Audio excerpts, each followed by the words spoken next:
So what do you get if you add two complementary colors together and create a figure painting from life?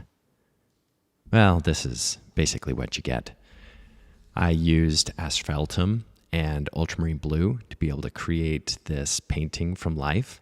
I wanted to explore different tonal changes and shifts in the painting by using these two different colors. So if you mix the ultramarine blue with the asphaltum is like a really dark orange, and the ultramarine blue is obviously on the blue side. So if you put those two together, they tend to make a nice neutral gray, and you can push the chroma and the grayness dependent upon your mixture when you're adding the two together.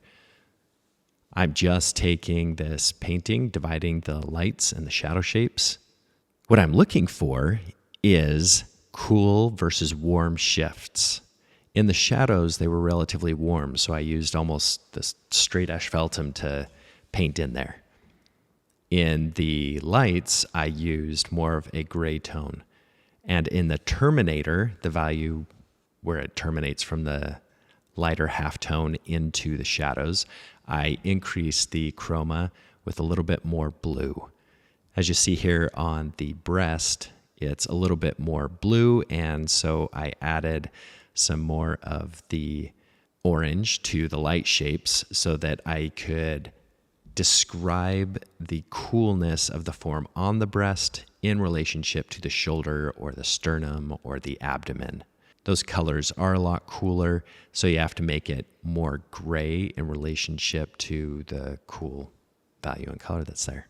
And then, of course, after I have those shapes figured out, I have to add some texture. That's why I bust out the fan brush and really load the paint on and just slap it on top of the surface so that I can sculpt with paint and describe that form change.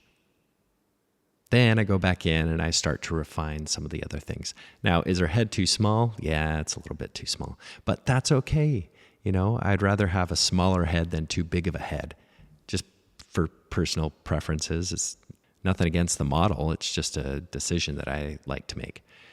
Then, after I have made these subtle changes in the lights and soften the transitions from the lights into the shadows, I redefine the shapes in the hair and also in the background.